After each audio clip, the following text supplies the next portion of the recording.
Friends, আমি আবারও চলে এসেছি তোমাদের সবার সামনে নতুন একটা ব্লগ নিয়ে। আজকে হচ্ছে ষষ্ঠী, মহাষষ্ঠী। তো ষষ্ঠীর দিন সকালবেলা চলে গেছিলাম মায়ের কাছে, মাকে দেখতে।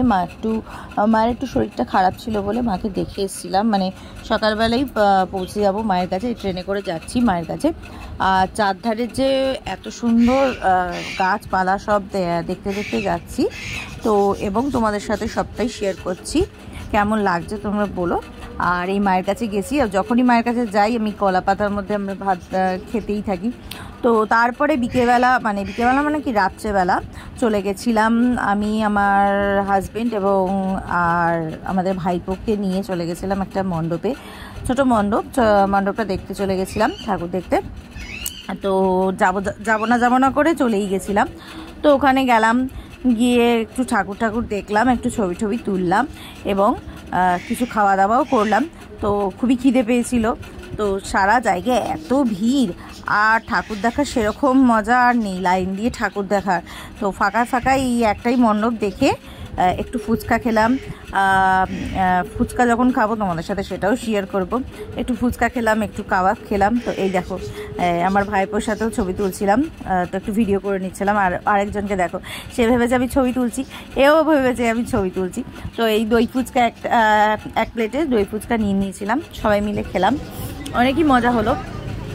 এই টুকটাক খাওয়া দাওয়া করে তারপর রাত্রেবেলা বাড়ি ফিরবো, সেটাও তোমাদের সাথে শেয়ার করছি। তো এই দই ফুচকাটাও খুব ভালো ছিল। স্টলের খাবার দাবার এতটাই ভালো লাগে, বাড়ির খাবার দাবার থেকে স্টলের খাবার দাবারগুলো বেশি ভালো লাগে। তো তোমাদের সাথে সবটাই শেয়ার করছি, কিভাবে দই ফুচকাটা বানাচ্ছে সেটাও শেয়ার করছি। তো তোমরা কে বলো, কে কোথায় ঠাকুর দেখতে গেছিলে।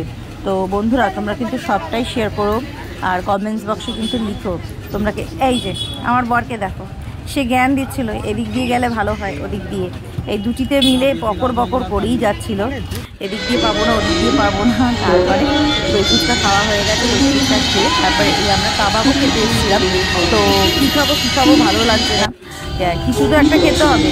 তো ফুচকাতে এই দই ফুচকার খাওয়ার পরে রাত 1টার সময় এইসব করছিলাম, 1টার পরে ওই দুটো আড়াইটা নাগাদ।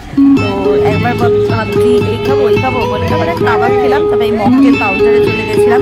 এই মকটেল কাউন্টারে খুব মিন্ট মজিটো এইটা এত ভালো বানিয়েছিল, খেতেও খুব ভালো লেগেছিল।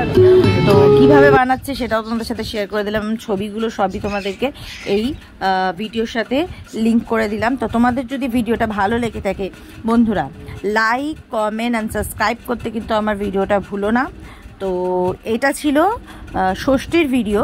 তো আমি আজ সপ্তমীতে এই ভিডিওটা ছাড়বো, তো কালকে দিতে পারিনি। আজকে তোমরা এই ভিডিওটা দেখবে আমার পুরো। তো ভিডিওটায় দেখে লাইক, কমেন্ট, সাবস্ক্রাইব করতে কিন্তু ভুলো না। টাটা বন্ধুরা।